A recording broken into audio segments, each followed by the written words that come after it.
Subscribe now and press the bell icon. Never miss an update. Hello दोस्तों, स्वागत है आप सभी का आपके अपने YouTube चैनल टेक एग्जाम में। दोस्तों, अभी मैंने आपको कल एक वीडियो दिया था जिसमें आपको मैंने बताया था कि क्लास 9 यानी कि कक्षा 9 की NCERT मैथ का सिलेबस को मैं यहाँ पर आपको लेकर के आया हूँ। उसका वीडियो मैंने पूरे सिलेबस के साथ, इंट्रोडक्शन के साथ कल मैंने उस वीडियो को अपलोड किया था। उसमें दोस्तों आप लोगों ने बहुत प्यार और सपोर्ट दिया, लेकिन आप लोगों को मैंने बोला था कि आप लोगों को वीडियो को ज़्यादा से ज़्यादा शेयर करना, लेकिन आप लोगों ने वो कार्य लगता है बड़ी ईमानदारी से आप लोगों ने नहीं किया। तो दोस्तों, आप लोगों से ज़्यादा यही विनती है कि आप उस वीडियो को पहले देख लीजिए और उसको ज़्यादा से ज़्यादा शेयर कर दीजिए, अपने दोस्तों के पास पहुंचा दीजिए। यानी कि ज़्यादा से ज़्यादा अपने दोस्तों के पास आप उस वीडियो को पहुंचा दीजिए, जिससे कि आपके हर एक दोस्त को पता चले कि यहाँ पर आपको टेक एग्जाम यूट्यूब चैनल में क्लास 9 के मैथ के सिलेबस को पूरा कवर किया जा रहा है और इस तरीके से कवर किया जा रहा है कि आपकी सारी मैथ की डर भाग जाएगी। तो दोस्तों, अपने इस सेशन को स्टार्ट करने से पहले आप लोगों से फिर मैं यही बात कहूँगी कि आप इस सेशन को ज़्यादा से ज़्यादा शेयर कर दीजिए और लाइक कर दीजिए, और जो भाई नया जुड़ रहा है वो चैनल को सब्सक्राइब जरूर कर लेगा। सब्सक्राइब करने से देखिए होता क्या है कि आप लोगों के पास नोटिफिकेशन तुरंत पहुंच जाता है, यानी कि मैं यहाँ से जब भी कोई एक्टिविटी करूँगा अपने चैनल के साथ, यानी कि कोई वीडियो डालूंगा तो आप लोगों के पास तुरंत पहुँच जाएगा, आपके सामने नोटिफिकेशन आ जाएगी। वो अपलोड तो हो जाता है लेकिन आपके पास नोटिफिकेशन नहीं पहुँच पाता है। तो आप चैनल को सब्सक्राइब कर लीजिए और नोटिफिकेशन आप लोगों के पास इस तरह जल्दी आता रहेगा। और आप वीडियो को लाइक और कमेंट करना मत भूलना। अगर आपके पास कोई प्रॉब्लम आ रही है मेरे वीडियो बनाने में या आप कोई टॉपिक समझने में, तो आप कमेंट बॉक्स में बेझिझक कह सकते हैं। तो चलिए देखिए, आपको मैंने उस सिलेबस में आपको पूरा सिलेबस आप लोगों को दिया था, लेकिन उसमें मैंने आपको बताया था कि आपको बिल्कुल बेसिक से 0 लेवल से फर्स्ट चैप्टर से स्टार्ट करूँगा। तो उसी के सिलेबस को ध्यान में रखते हुए मैंने यहाँ पर आप लोगों के लिए लेकर के आया हूँ। देखिए, नंबर सिस्टम, संख्या पद्धति। देखिए, ये संख्या पद्धति फर्स्ट चैप्टर आपका, और इसको मैंने बताया था कि इसकी मैं आपको सारी समस्या दूर करने की कोशिश करूँगा। अगर आपने अभी तक इसको शेयर नहीं किया तो पहली बात तो आप ये शेयर कर दीजिए। फिर मैं यहाँ पर इसको पूरा एकदम 0 से इसको बताऊँगा और इतना डिटेल में बताऊँगा कि आपको कभी टेंशन नहीं होगी कि प्राकृतिक संख्या क्या होती हैं, और उसके बाद होल नंबर यानी पूर्ण संख्या क्या होते हैं, पूर्णांक क्या होते हैं, परिमेय संख्या, अपरिमेय संख्या ये क्या होती हैं। इसकी आपको कतई भी कोई प्रॉब्लम नहीं होगी। इसकी सारी समस्याएं आप लोग बड़ी आसानी से दूर कर लेंगे। तो चलिए इसी के क्रम में हम स्टार्ट करते हैं।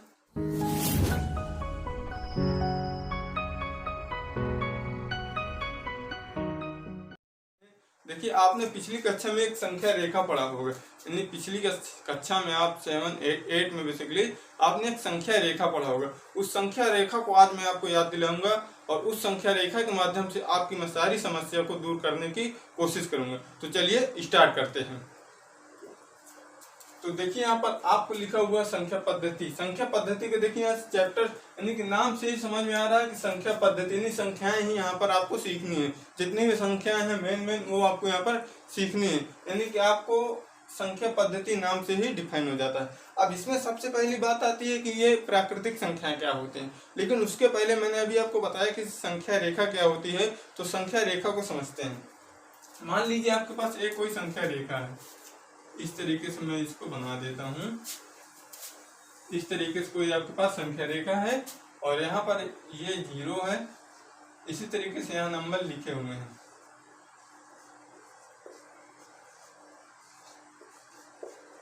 मान लीजिए ये कोई समान ही पड़े हुए हैं, या नंबर लिखे हुए हैं, मान लीजिए कोई समान ही पड़े हुए हैं। अब एक कोई आदमी है जो यहाँ से चलना प्रारंभ करता है 1 से, यानी कि आप देखते हैं कि 1 से आप चलना प्रारंभ करेंगे तो आप अपने सामने देखेंगे कि अनेक रूप से आपको धनात्मक संख्या पड़ी हुई मिल जाएंगी, यानी कि अनेकों संख्याएं आपको संख्याएं आगे, यानी कि अनेक संख्याएं आपको आगे दिखाई देंगी, यानी आपको केवल संख्याएं दिखाई देंगी। अब आप यहाँ से चलते जाते, मान लीजिए कोई समान ही है, इनको उठाते चले जाएंगे, यानी कि आगे आपको केवल समान दिख रहे हैं। अब मान लीजिए आपने एक झोला ले लिया, क्या ले लिया, थैला। अब आप क्या करेंगे, इन जो आपको यहाँ से चलना प्रारंभ किया ना, तो आप इन संख्याओं को सबको आप थैले में डालते जाइए। 1, 2, 3 इस तरीके की संख्याओं को आप थैले में डालते चले जाइए। तो आप देख, मान लीजिए आपने यहाँ से चलना प्रारंभ किया, कोई एक बंदा है यहाँ से चलना प्रारंभ करता है, ये यहाँ से चलना मान लीजिए प्रारंभ करता है, ये कोई एक लड़का है, और ये यहाँ से एक पहले थैले में अपने डाला, एक थैला मान लीजिए आप यहाँ पर बना लीजिए, ये आपका क्या है, एक थैला है। यहाँ पर ये पहले चला और एक को डाल दिया, यानी कि इस नंबर को डाल दिया, एक फिर इसमें आ गया, और 2 को भी डाल लिए, यानी कि 2 को भी डाल लिया। इस तरीके 1 2 3 इस प्रकार की संख्याओं को डालते चला जाता है। और इन संख्याओं को भरने के बाद एक जो इसका संग्रह होता है, देखिए यहाँ पर अपरिमित रूप से अनेक संख्या इसमें झोले में आ जाएंगी, यानी 1 2 3 4 5 6 इस तरीके की संख्या को ये डालना शुरू करता है और डालते चला जाता है। तो देखता है कि इसके बाद कई सारी संख्याएं हो जाती हैं। तो अभी इस संख्याओं में क्या है कि अभी इस संख्या में देखिए हमने 0 नहीं लिया है, तो ये जब तक इसमें 0 नहीं है तब तक इनको क्या कहेंगे, इस प्रकार की संख्याओं को 1 2 3 4 5 6, यानी कि जहां गिनती की जाए, यानी कि जहां गिनतियों की बात की जाए उसी को आप कहते हैं प्राकृतिक संख्या, यानी कि नेचुरल नंबर्स।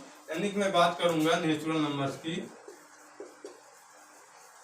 नेचुरल नंबर्स ये होती क्या है, 1 2 3 4 जहां गिनती का आभास हो, यानी मैंने क्या बताया, एक बंदा है यहाँ से एक चीज चालू करना स्टार्ट करता है, यानी कि चलता है, और ये इसके सामने अनेक संख्याएं दिखाई दे रहे हैं, तो उन्हीं संख्याओं को क्या कहेंगे हम, प्राकृतिक यानी कि नेचुरल नंबर कहेंगे। आता 1 2 3 4 5 6 7 8 9 इस तरीके की, तो 1 भरा 2 भरा 3 भरा इस तरीके से बढ़ता चला जाएगा।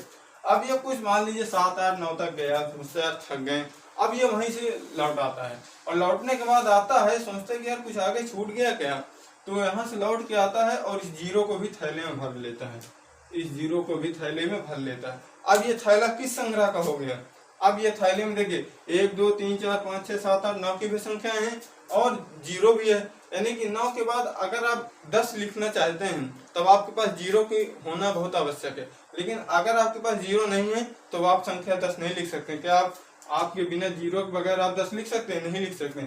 बिना 0 के बगैर आप 100 लिख सकते हैं, नहीं लिख सकते।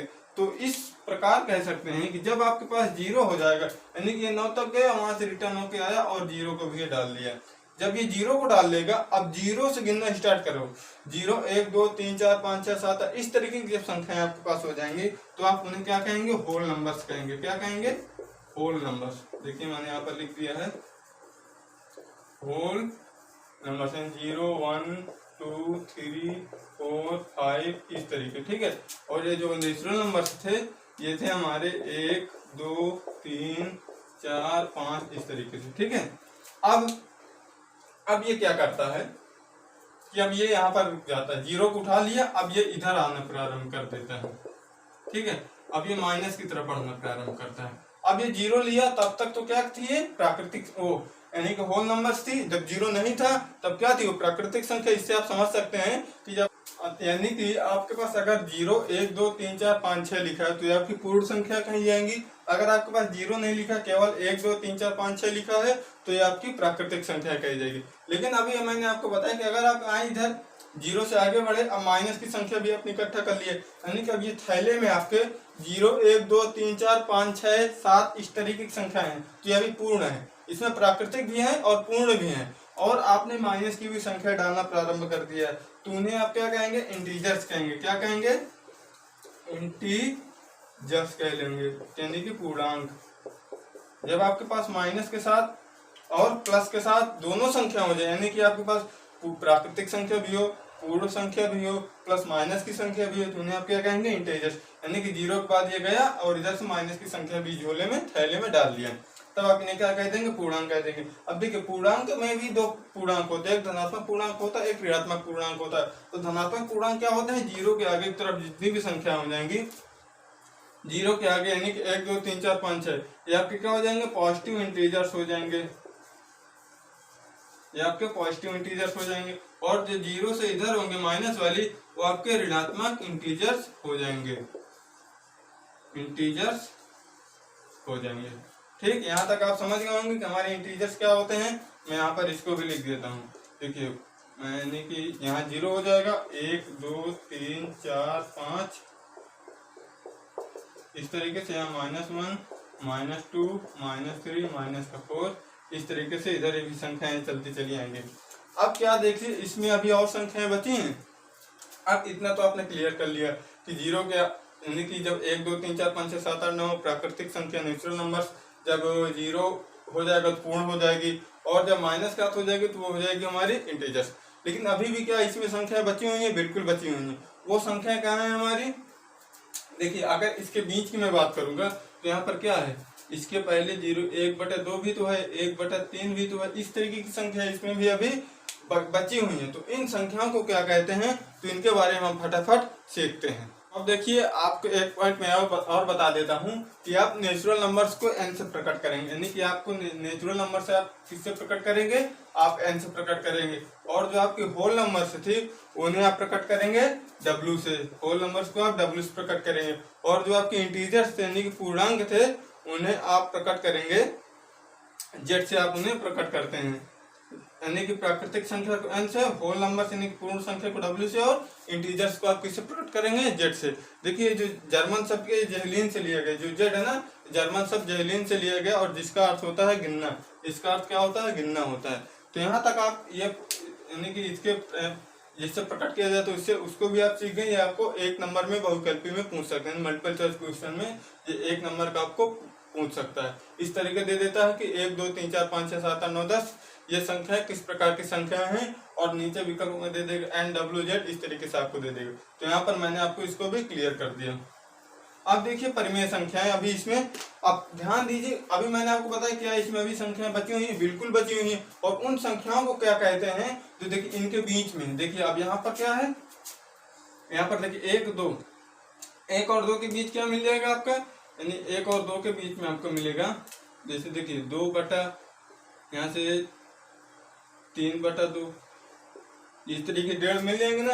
यानी कि जो ये बटे वाली संख्या है इन्हीं को आप कहते हैं प्राकृतिक संख्याएं। ठीक है, ये जो बटे वाली आपकी संख्याएं हैं ये इन्हीं आप कहते हैं परिमेय संख्या, सॉरी परिमेय संख्याएं। यानी कि आप कह सकते हैं जो परिमेय संख्या होती हैं उन्हें हम p/q के रूप में लिखा जा सकते हैं। जो परिमेय संख्याएं होती हैं उन्हें p/q के रूप में लिखा जा सकता है। यानी कि जिन संख्याओं को p/q के रूप में लिखा जाए उन्हें कहते हैं परिमेय संख्याएं। और ये जो आपके p और q होते हैं ये क्या होते हैं, ये इंटीजर्स होते हैं, इंटीजर। देखिए इंग्लिश थोड़ा वीक है ना, तो स्पेलिंग गलत हो जाए तो उसको आप अपना देख लीजिएगा। इसे आप क्या कहेंगे, इंटीजर्स, ये यस है। ठीक है, ये जो आपके p और q है इंटीजर्स, और जो ये q है ये कभी भी 0 के बराबर नहीं होगा, कभी भी 0 के बराबर नहीं होगा। इतना आपको क्लियर हुआ। मैं जितना बताता जा रहा हूँ उतना बस आप ध्यान देते जाइए, आपके जड़ से डर खत्म हो जाएगा। ये परिमेय संख्या होती है, इतना आप सीखे कि p/q को, यानी कि किसी भी संख्या को अगर p/q के रूप में लिखा जा सकता है तो आपकी परिमेय संख्या यानी कि रेशनल नंबर है। और जो आपके p और q होते हैं ये इंटीजर्स होते हैं। ठीक है, अब ये q बराबर कभी भी 0 नहीं होगा, यानी कि ये q आपका 0 नहीं होगा, यानी कि ये संख्या इस तरीके से नहीं आ सकती है। 1/0 इस तरीके से संख्या नहीं लिख सकते हैं, 5/0 इस तरीके से आप इस संख्या को नहीं लिख सकते। ठीक है, इतना आपको क्लियर हुआ होगा। अब देखिए आप थोड़ा थैले में गौर कीजिए, क्या थैले में रखी सभी संख्याएं, क्या थैले में रखी सभी संख्याएं परिमेय संख्या हैं, बिल्कुल है। क्यों, क्योंकि यहाँ पर क्या लिखा है, इंटीजर्स। जो p और q है इंटीजर्स हैं। ठीक है, यानी कि थैले में रखी सभी संख्याएं, इसमें आप थोड़ा गौर कीजिए। अब देखिए जैसे थैले में कुछ संख्याएं ले लूं, कुछ संख्या मान लीजिए मैं सपोज ले लेता हूँ 4 ले लेता हूँ, तो क्या है 4 परिमेय संख्या नहीं है, बिल्कुल है। बटे में 1 कर सकते हो, बिल्कुल कर सकते हो। ठीक, अब मान लीजिए मैं ले लेता हूँ, और अब मान लीजिए मैं ले लिया 25। देखिए धन वाली भी मैंने एक संख्या ले ली, चाहे प्राकृतिक, उसको प्राकृतिक समझ लो। ठीक है, वो भी संख्या मैंने ले लिए। अब मान लीजिए मैंने ले लिए -25, क्या है प्राकृतिक, परिमेय संख्या नहीं है, बिल्कुल परिमेय संख्या का। इसके बटे में हम 1 करके ऐसे लिख सकते हैं, बिल्कुल लिख सकते हैं। अतः आप कह सकते हैं कि कुछ पूर्णांक और सभी प्राकृतिक संख्या, देखिए पूर्णांक में जो होता है यानी कि जो पूर्ण संख्या होती है ना उसमें आप 0 नहीं ले सकते हैं, यानी कि 0 तो आप 0 भी आपकी देखिए परिमेय संख्या है। अभी मैं इसको सिद्ध करूंगा कि 0 परिमेय संख्या है कि नहीं है। या अभी यह क्वेश्चन है प्रश्नावली 1.1 में, इसको मैं भी सिद्ध करूंगा कि 0 परिमेय संख्या है कि नहीं है। यानी कि आपके जो इंटीजर्स वो भी आपकी परिमेय संख्या होती है, यानी कि 1 2 3 4 5 6 ये भी आपकी परिमेय संख्या है, और 0 भी तो परिमेय संख्या है, ये आप ध्यान ले लीजिए। और ये माइनस वाली ये भी आपकी परिमेय संख्या है। और जो आपकी बटे में होती है ना वो तो है ही, जैसे कि लिख दूं मैं -2000 6/2000 ये आपकी परिमेय संख्या है। और लिख दूं जैसे आपको मैं दे दूं 3/4, ये भी आपकी परिमेय संख्या है। अब परिमेय संख्या की 2 और कंडीशन होती है, वो मैं आपको फटाफट क्लियर करता हूँ। देखिए परिमेय संख्या है ये दशमलव के बाद या तो पूर्ण रूप से कट जाएगी, यानी कि दशमलव के बाद या तो ये कट जाएगी यानी कि टर्मिनेट हो जाएगी, एक कुछ निश्चित स्थान पर ये टर्मिनेट हो जाएगी। जैसे कि मैं बात करता हूँ, यहाँ से मैं इसको इरेज कर रहा हूँ, इसको आप समझ लीजिएगा, ठीक है। ये आपको स्क्रीनशॉट लेना ले लीजिए, मैं इसको इरेज कर देता हूँ। अब देखिए जो आपकी परिमेय संख्या होती है ना, मान लीजिए मैं ले लिया एक परिमेय संख्या 3/2, ठीक। अब ये क्या होता है, या तो ये दशमलव के बाद टर्मिनेट हो जाएगी। अभी देखो जो मैंने अभी कंडीशन बताई परिमेय संख्या की, वो तो वही है कि पी और क्यू इंटीजर्स होंगे और क्यू कभी जीरो नहीं हो सकता है, और जो आपके इंटीजर्स हैं वो आपकी क्या है, परिमेय संख्याएं हैं। तो ये 3/2 या तो यानी कि परिमेय संख्या या तो दशमलव के बाद टर्मिनेट हो जाएगी। टर्मिनेट होने का मतलब 2 का इसमें भाग दोगे तो क्या आएगा, देखिए मैं 3 2 1 2 1 बढ़ जाएगा, दशमलव आएगा। अब यहाँ देखिए 0 उतार लेंगे और 2 पंचे 10 हो जाएगा। देखिए दशमलव के बाद ये टर्मिनेट हो गई, यानी कि अब इसके बाद देखिए शेषफल 0 हो गया, ठीक है। तो ये क्या हो जाएगी, परिमेय संख्या हो जाएगी, यानी कि इसका मान क्या आएगा 1.5 आ जाएगा। इस तरीके के और मैं कुछ उदाहरण आपके सामने पेश करूं, जैसे कि आप ले लो 9 ले लो, इसमें 2 का भाग दोगे तो क्या आएगा, 2 4 को 8 हो जाएगा, 1 आ जाएगा, दशमलव लगाओगे 0 आ जाएगा, 2 पंचे 10, देखिए ये भी टर्मिनेट हो गई। यानी कि वो संख्या जो दशमलव के बाद टर्मिनेट हो जाए वो भी आपकी क्या है, परिमेय संख्या है। और एक संख्या और होती है जो दशमलव के बाद टर्मिनेट ना हो, यानी कि रिपीटिंग चालू हो जाए। पहली बात टर्मिनेट हो जाए, यानी कि कुछ स्थान के बाद टर्मिनेट हो जाए, जरूरी नहीं कि वो एक ही स्थान के बाद टर्मिनेट हो, 2 3 4 5 6 7 8 कुछ स्थान के बाद वो टर्मिनेट हो जाए, परिमेय संख्या हो जाएगी। या तो वो टर्मिनेट ना हो, रिपीट हो जाए, यानी कि कोई एक संख्या रिपीट होना चालू हो जाए या कोई 2 संख्या रिपीट होना चालू हो जाए, यानी कि बार बार वही आने लगे, तो उसे कहते हैं रिपीटिंग। जैसे कि मैं यहाँ पर बात करता हूँ, देखिए लिख लें हम, जैसे 10 यहाँ मैं लिख लूँ जैसे कि 9/4। तो देखिए इसमें क्या होगा, ये आप करोगे 9 लिखोगे 4। ये बहुत इंटरेस्टिंग टॉपिक है दोस्तों, ये आपको क्लास 10 में पढ़ाया जाता है, लेकिन यहाँ पर पूरा इसको डिफाइन करके दे देता हूँ। आपको क्लास 10 की वीडियो पढ़े मिल जाएगी रियल नंबर्स की, वहां से आप जाकर के उसको सीख सकते हैं। वहां पर ये परिमेय संख्या को मतलब प्रूफ करने के लिए भी दिया जाता है कि सिद्ध कीजिए कि परिमेय संख्या, तो वहां से आप उनको भी देख सकते हैं अगर आप इंटरेस्टेड हैं तो। देखिए 4 के इसमें आप भाग देंगे जब, तो देखिए 1 बार जाएगा तो क्या आ जाएगा, वो 2 बार जाएगा, 4 दूनी 8 हो जाएगा, ठीक। अब इसमें क्या होता है, देखिए यानी कि 1 शेषफल बचेगा, यानी कि शेष 1 आएगा, दशमलव लगाओगे 0 लगाओगे, अब क्या आएगा 2 बार जाएगा, तो देखिए यहाँ पर आ जाएगा 4 दूनी 8 और ये 2 आया, देखिए ये टर्मिनेट हो गई। मैंने उदाहरण कुछ सही नहीं लिए थे, तो देखिए ये टर्मिनेट हो गई, यानी कि आप समझ गए। ये आपको और देखिए सोने पे सुहागा, यानी कि आपको मैं केवल सिंगल डिजिट पे बता रहा था, यहाँ पर आपको 2 डिजिट में भी आप सीख गए। तो देखिए 2 डिजिट बाद भी टर्मिनेट हो गया, तो ये आपकी परिमेय संख्या ये भी है। अब मैं आपको जब रिपीटिंग चालू होता है उसका मैं कॉन्सेप्ट दे देता हूँ। ऐसे मैंने लिख लिए यहाँ पर 10/9, ये रिपीट हो जाएगा, इसमें कोई दिक्कत नहीं, मतलब प्रैक्टिकल इसको मैंने किया। वो तो मैं सोच रहा था शायद हो जाएगा लेकिन कट गया।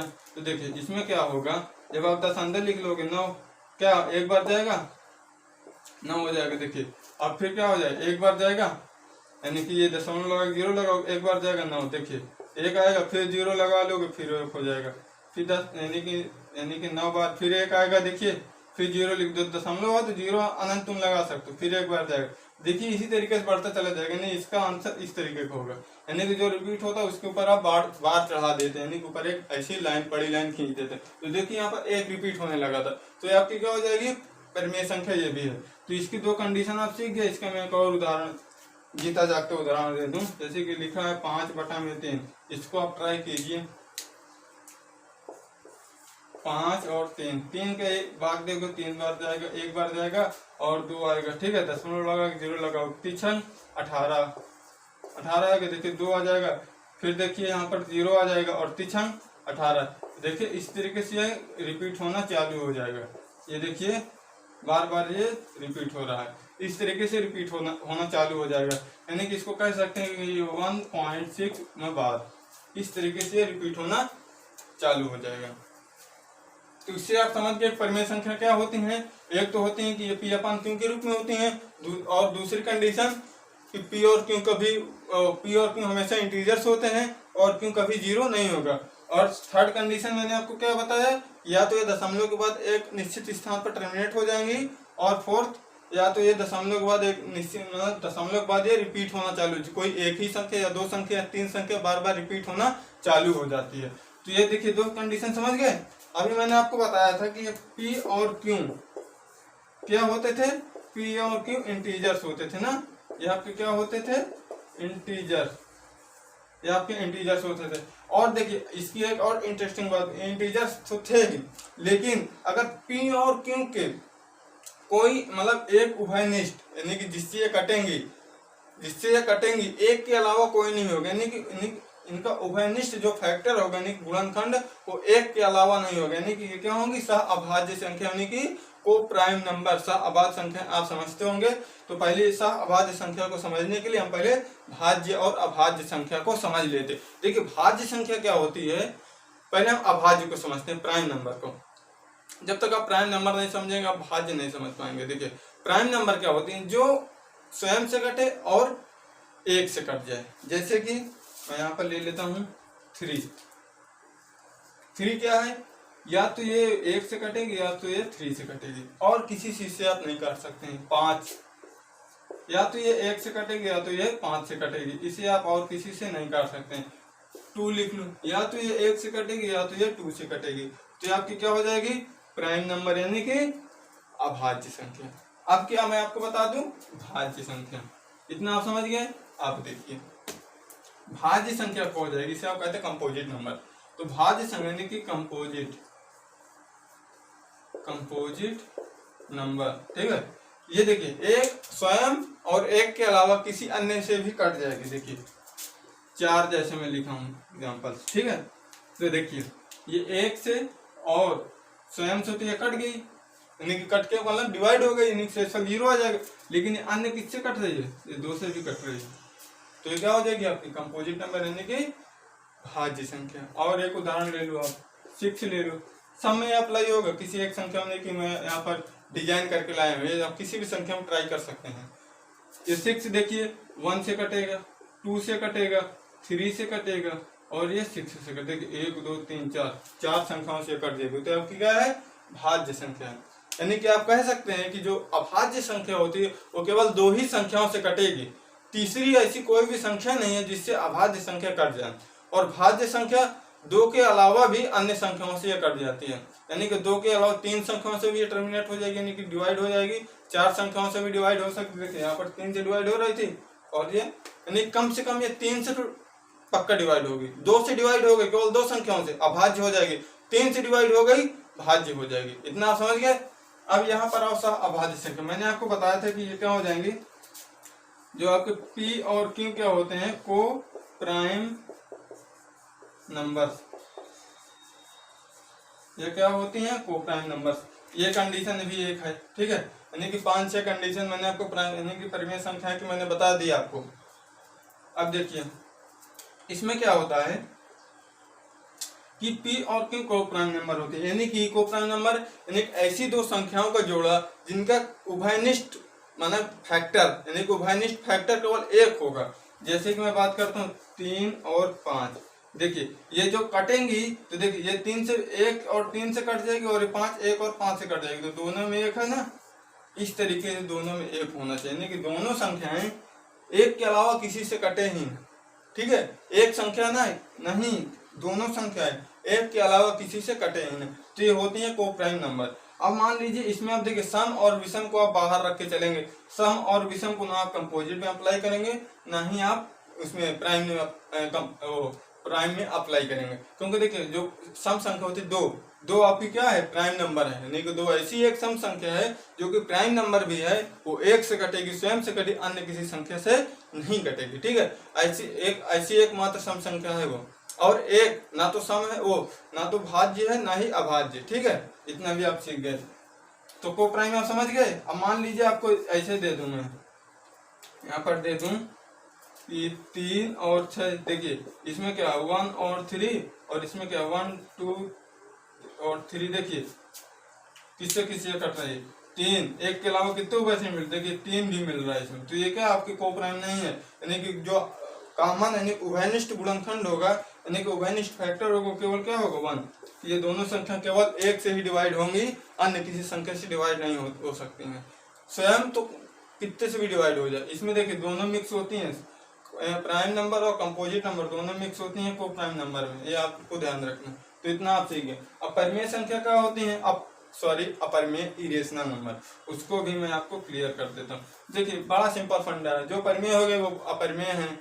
और आप एक कोशिश और कीजिए कि क्या इसमें अभी भी संख्या बची हुई, जो आपको मैंने संख्या रेखा बताया था, इसमें क्या अभी संख्याएं बची हुई हैं, बिल्कुल बची हुई हैं। उन्हीं वो संख्याएं जो हमारी हैं वो अपरिमेय संख्या है। क्या है, अपरिमेय इरेशनल नंबर है। हाँ आप लिख लीजिए इरेशनल नंबर, ये आपके क्या है, अपरिमेय संख्या। अपरिमेय संख्या जिन्हें आप P/Q के रूप में नहीं लिख सकते वो अपरिमेय संख्या होते हैं। ठीक है, ये सिंपल सा फंडा है।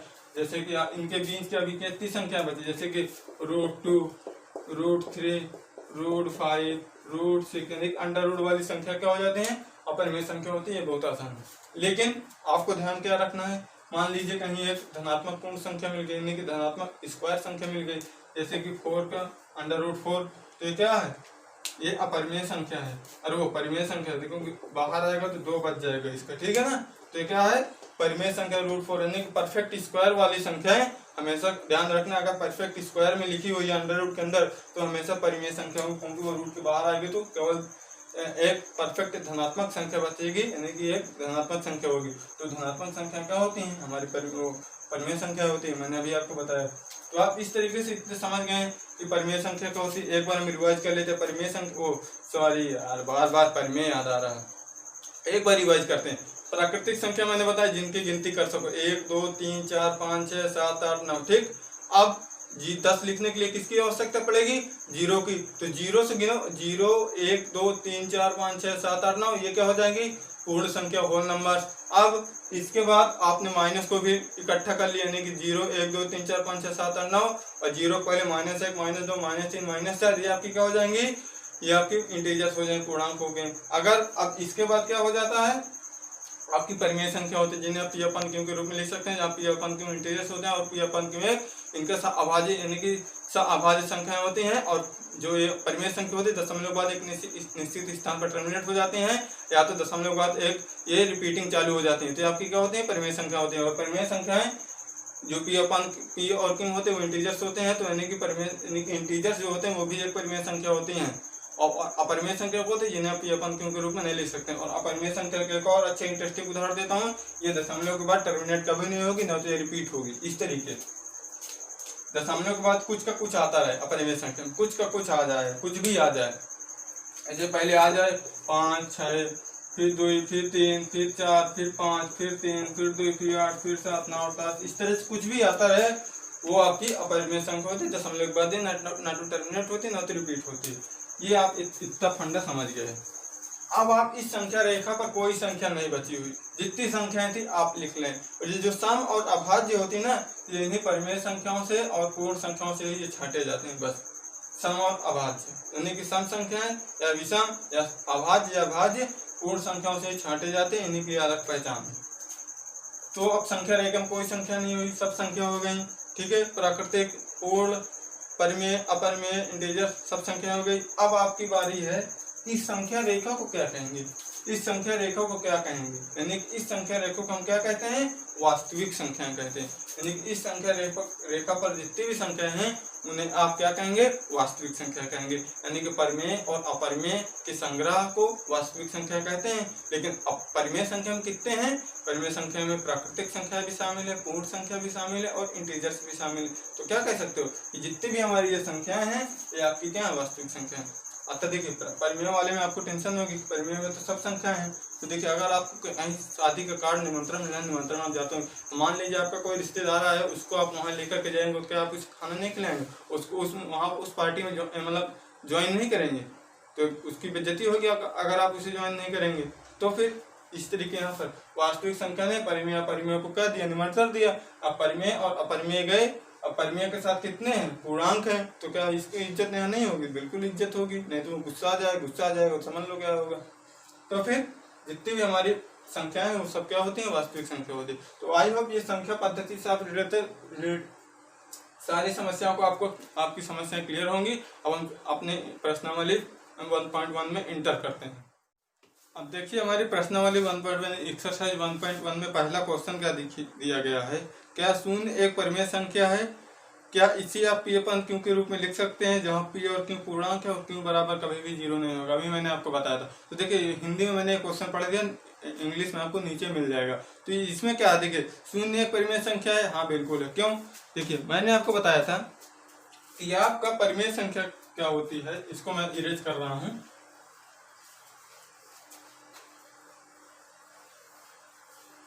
मैंने आपको बताया कि देखिए 0 एक परिमेय संख्या है, बिल्कुल है। क्यों, क्योंकि 0 को इस तरह लिख सकते हो, 0 को 5 लिख सकते हो, 0 को बटे 6। बस आपका नीचे बस 0 नहीं होना चाहिए, मैंने आपको बताया था, बिल्कुल सिंपल सवाल है। नीचे 0 ना, ऊपर कुछ भी हो, ये तो मैंने अभी आपको बताया। तो ये क्या है, 0 एक परिमेय संख्या है। अब देखिए दूसरा नंबर क्वेश्चन क्या कह रहा है। हिंदी में बोल रहा हूँ, बाकी आप इंग्लिश में देखिए मिल जाएगा। दूसरा नंबर 3 और 4 के बीच सभी 6 परिमेय संख्या ज्ञात कीजिए। एक बात मैं बता दूं कि इन्हीं दो संख्याओं के बीच अनेक रूप से अपरिमित रूप से अनेक संख्या परिमेय संख्याएं होंगी। जैसे देखिए 3 और 4 के बीच की बात बोला ना, तो आपको करना क्या है, सबसे पहले दूसरा नंबर क्वेश्चन है, इंग्लिश में क्वेश्चन नीचे लिंक कर रहा होगा, आप देख लीजिए। जैसे कि 3 और 4 के बीच परिमेय संख्याएं हैं, तो देखिए इसके क्या करना है आपको, सबसे पहले ना तो इनको आपको जोड़ लेना है। क्या करना है, इनको आपको जोड़ के साथ लिख लेना है, और देखिए 7 हो जाएगा। अब आप ट्राई कीजिए कि 3 कब आया होगा, यानी कि पहले 3 कब आया होगा इसमें, यानी कि ऐसी किसी संख्या में 7 का भाग दिया गया होगा तभी तो 3 आया है। तो हमारी संख्या क्या होगा, 7 के 3 में मल्टीप्लाई करो 21 आएगा। तो 21 बटे 7 बराबर 3 लिख सकते हो कि नहीं लिख सकते, क्योंकि 7 3 21 होता है। अब इस तरीके से इसी 4 कब आया होगा, जब 28 में आप 7 का भाग दिए होंगे, 7 चौक 28, यानी कि 7 का आप 4 मल्टीप्लाई करके 28 निकाल सकते हैं। तो आपकी क्या हो जाएगी, यानी कि ये 28 है। अब ये क्या 4 के बराबर है। अब क्या होगा, अब क्या करना आपको ना, 21 के आगे से आप लिख लीजिए। 21 के बाद क्या आता है, 22, 22 बटे 7 लिख लीजिए। अब क्या होता है, 23 बटे 7, 24 बटे 7, 25 बटे 7, 26 बटे 7, 27 बटे 7। बस ये आपका आंसर, 1 सेकंड का आंसर। बस इसमें करना क्या है, दोनों संख्याओं को जोड़ लेना है। अब जो पहली संख्या में जोड़ने के बाद उसका मल्टीप्लाई करना है, यानी कि 4 3 7 आया, 7 को मल्टीप्लाई 3 में करो, 21 आएगा, 21 के 7 में भाग दे दो, जितना आएगा बराबर 3 लिख दो, ठीक है। इस तरीके से इसमें 7 चौक 28, 28 7 को भाग दे दो, बराबर 4 लिख लो। अब क्या करना, अब 21 के आगे जो हो 22 आता, 22 बटे 7 लिख दो, 23 आता 23 बटे 7 लिख दो, 24 आता 24 बटे 7 लिख दो, 25 आता 25 बटे 7 लिख लो, 26 आता 26 बटे 7 लिख लो, 27 बटे 7 लिख लो। देखिए ये सब बढ़ते क्रम में है, लेकिन ये इससे सब संख्या बड़ी है, लेकिन 28 बटे 7 और 21 बटे 7 से छोटी हैं। अब इनके बीच अनेक रूप से अपरिमित संख्याएं हो सकती है। ये जरूरी नहीं कि केवल 6 संख्याएं ही होंगी, अनेकों संख्याएं हो सकती हैं। अब अगला क्वेश्चन की हम बात करते हैं। लिखा हुआ है 3 बटे 5 और 4 बटे 5 के बीच 5 परिमेय संख्याएं लिखिए। देखिए 3 बटे 5 और 4 बटे 5 बोला ना, ये तीसरा नंबर क्वेश्चन है। बोला 3 बटे 5 और 4 बटे 5। अब देखिए 3 के बाद सीधे 4 आ गया, अगर बीच में कुछ गैप होता तो सीधे लिख देते। मान लीजिए यहाँ पर इस तरह लिखा होता 9 बटे 5, तो 4 बटे 5, 5 बटे 5 इस तरीके से तुम लिख देते, लेकिन सीधे 4 बटे 5 लिख दिया ना। 3 के बाद सीधे 4, तो क्या करना है, इसमें तुम 10 का गुणा करा लो, कोई फर्क पड़ेगा क्या 10 का गुणा करने से, यानी कि 3 बटे 5 ऊपर 10 नीचे 10 कर लो। इसी तरीके इसमें कर लो, ऊपर 10 नीचे 10, कोई फर्क नहीं पड़ेगा, आराम से कर लोगे। इसमें क्या लिख लेना है आपको, 30 बटा में 50, और इसको लिख लो आप 40 बटा में 50। कोई दिक्कत है क्या, भाई 0 0 कटी तो रहा, वही चीज तो लिखी है। अब 30 के आगे क्या मिलेगा, 30 के आगे मिलेगा 31, 31 बटे 50 लिख लो। 31 के बाद 32 बटे 50 लिख लो, 33 बटे 50 लिख लो, 34 बटे 50 लिख लो, 35 बटे 50 लिख लो। हो गया 5 बार काम खत्म। अनेक संख्या मिल सकती हैं, तो आप इसी तरीके से कर लेना। अगर देखिए 3 के बाद सीधा 4 दिया ना, तो गुणा करा लेना। अगर कुछ जगह दी है, गैप दी है, जैसे इसमें क्या था 3 और 4 के बीच ना, तो देखिए उसको आप जोड़ के भी कर सकते हो और उसमें आप गुणा करके भी कर सकते हो। नहीं कि 10 का उसमें आप गुणा नहीं करेंगे, क्यों नहीं करेंगे, क्योंकि वो 30 हो जाएगा तो गड़बड़ हो जाएगा। इसमें आप कर सकते हो क्योंकि देखिए 0 0 कट रहा है। और अगर सिंपल लिखी है मतलब बटे में नहीं है तो आप जोड़ के कर लीजिए, और अगर बटे में है कोई संख्या तो आप गुणा करा कर लीजिए, 10 का गुणा करा कर सकते हैं। अब देखिए अगली नंबर सवाल है हमारा, नीचे दिया गया कथन सत्य है या असत्य कारण के साथ उत्तर दे। देखिए प्रत्येक प्राकृतिक संख्या एक पूर्ण संख्या होती है, यानी कि प्रत्येक प्राकृतिक संख्या एक पूर्ण संख्या होती है कि नहीं होती ये आपको बताना है। तो बिल्कुल होती है। कथन क्या है आपका, ये कथन आपका सत्य हो जाएगा। देखिए यहाँ पर मैं लिख दे रहा हूँ, जो आपका 4 का पहले नंबर क्वेश्चन है ना, 4 का पहले नंबर क्या है आपका, सत्य, यानी कि राइट है। क्यों, इसमें बोला क्या है कि क्या प्रत्येक प्राकृतिक संख्या एक पूर्ण संख्या है, बिल्कुल पूर्ण संख्या है। प्राकृतिक संख्या में क्या होता है 1 2 3 4 5 होता है, पूर्ण संख्या में 0 होता है, तो क्या प्राकृतिक संख्या पूर्ण में नहीं है, बिल्कुल है। तो सिंपल सवाल है। देखिए सेकंड क्या कर, प्रत्येक पूर्णांक एक पूर्ण संख्या होती है। प्रत्येक पूर्णांक, गौर कीजिएगा, प्रत्येक पूर्णांक एक पूर्ण संख्या होती है, असत्य है। क्या प्रत्येक पूर्णांक एक पूर्ण संख्या है, क्या -2 एक पूर्ण संख्या है। देखिए सेकंड क्या है, सेकंड को मैं मेंशन कर दूं, मैं मार्कर यार चेंज कर लेता हूँ। देखिए यहाँ पर क्या है, सेकंड नंबर, क्या ये -2 एक पूर्ण संख्या है, तो यहाँ पर पहले आप लिख लो रॉन्ग, असत्य लिख लो यहाँ पर, ठीक है। अब इसमें क्या एक उदाहरण, यानी कि आपको एग्जांपल देना है, तो क्या देखिए -2 एक पूर्ण संख्या नहीं है, -3 पूर्ण संख्या नहीं है, तो इस तरीके उदाहरण दे सकते। बोला क्या प्रत्येक पूर्णांक एक पूर्ण संख्या है, तो असत्य हो जाएगा, ठीक है। प्रत्येक प्राकृतिक संख्या यानी कि प्रत्येक परिमेय संख्या एक पूर्ण संख्या है, यह भी असत्य है। थर्ड नंबर क्या है, यह भी आपका असत्य है, असत्य यानी कि रॉन्ग है। ये तो सब सिंपल आप दे सकते हो। देखिए क्यों रॉन्ग है, क्या बोला कि आप परिमेय संख्या, प्रत्येक परिमेय संख्या, देखिए पूर्ण संख्या तो परिमेय संख्या है, प्राकृतिक संख्या तो परिमेय संख्या है, पूर्णांक परिमेय संख्या, लेकिन कोई एक प्रत्येक परिमेय संख्या एक पूर्ण संख्या नहीं है। क्यों नहीं है, क्या आप 1/2 को पूर्ण कह सकते हो, नहीं कह सकते हो। 3/5 को पूर्ण कह सकते हो, नहीं कह सकते हो। 3/2 को पूर्ण कह सकते हो, नहीं कह सकते हो, तो फिर असत्य हो जाएगा। तो चलिए देखिए अगली प्रश्नावली आपकी क्या है। देखिए प्रश्नावली 1.1 है और इसके बाद अपरिमेय संख्या, अपरिमेय संख्या तो मैंने आपको बता दिया। अब इसके बाद आपका क्या है, देखिए अपरिमेय संख्या भी एक अपरिमेय संख्या, पाई एक अपरिमेय संख्या है, तो ये आप समझ लीजिए, ठीक है। और देखिए परिमेय संख्या को आप किससे प्रदर्शित करेंगे, जो परिमेय संख्या है उन्हें आप प्रदर्शित करते हैं क्यों से, किससे प्रदर्शित करेंगे, क्यों से प्रदर्शित करेंगे। और एक क्यों जो शब्द अंग्रेजी शब्द क्वोशेंट से लिया गया, ठीक है। और जो आपकी अपरिमेय संख्या होती है उन्हें आप एस से प्रदर्शित करते हैं, तो इन्हें आप भी ध्यान रखें। अब देखिए प्रश्नावली 1.2 आपकी क्या कह रही है, इसमें देखिए दिया गया है, इसमें भी आपको कथन वाले हैं। नीचे दिए गए कथन सत्य है असत्य, कारण के साथ उत्तर दीजिए। बोला गया है प्रत्येक अपरिमेय संख्या एक वास्तविक संख्या होती है, तो बिल्कुल सही है, प्रत्येक अपरिमेय संख्या वास्तविक संख्या होती है, मैंने आपको बताया था इसमें। संख्या रेखा का प्रत्येक बिंदु √2 के रूप का होता है, जहाँ m प्राकृतिक संख्या है, ये असत्य हो जाएगा। √2 के रूप में नहीं हो सकता, क्यों नहीं हो सकता, अभी मैं आपको इसका कारण भी दे देता हूँ। -2 को आप √ के साथ आप नहीं कह सकते, यानी कि आप कह सकते हैं कि कोई भी ऋण संख्या प्राकृतिक संख्या का वर्गमूल नहीं हो सकती, यानी कि कोई ऋण संख्या प्राकृतिक संख्या का वर्गमूल नहीं हो सकती। मान लीजिए यानी कि जैसे कि ये 2 लिख दूं, मैं इस तरीके यहाँ कह दूं कि मान लीजिए -2 लिखा है, तो क्या है एक √ प्रत्येक बिंदु यानी कि प्राकृतिक संख्या का वर्गमूल है। इसमें बोला कि संख्या रेखा पर प्रत्येक बिंदु √m के रूप का होता है, जहाँ m एक प्राकृतिक संख्या तो असत्य है। तो क्या ये यानी कि ये जो है ये यानी कि कोई भी माइनस की संख्या एक प्राकृतिक संख्या का वर्गमूल नहीं होता है। इस -2 देखो, क्या ये √ के अंदर ऐसी कोई संख्या 4 का तो 2 आ सकता है, लेकिन क्या -2 आएगा, तो नहीं आएगा, तो ये क्या हो जाएगा, असत्य हो जाएगा, ठीक है। अब देखिए अगला क्वेश्चन आपका क्या है,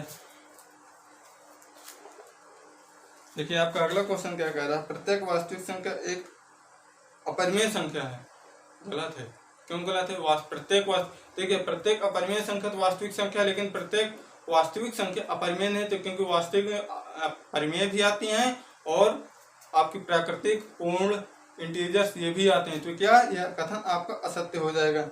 अब देखिए क्या सेकंड नंबर क्वेश्चन क्या है, देखिए क्या सभी धनात्मक पूर्णांकों के वर्गमूल अपरिमेय होते हैं, यदि नहीं तो एक ऐसी संख्या का वर्गमूल दीजिए, जो उदाहरण दीजिए जो एक परिमेय संख्या। देखिए मैं √4 वाला आपको उदाहरण दिया था, √4 वाला उदाहरण दिया था ना, तो क्या है ये एक परिमेय संख्या, ये यही बोल रहा है कि क्या कोई एक प्राकृतिक संख्या का वर्गमूल एक अपरिमेय संख्या होगा, यानी कि सभी का बोला ना, क्या सभी, यानी कुछ का तो ठीक है, यानी कि कुछ का तो ठीक है, लेकिन सभी के लिए तो गलत हो जाएगा, क्योंकि देखिए 4 का 2 हो जाएगा, ठीक, और यहाँ से ले लो जैसे 9 का क्या हो जाएगा 3 हो जाएगा, लेकिन 3 का तो यह अपरिमेय संख्या है, √2 का कहोगे तो अपरिमेय संख्या, √5 का कहोगे तो अपरिमेय संख्या, यानी कि कुछ का तो ठीक है लेकिन सभी का गलत है।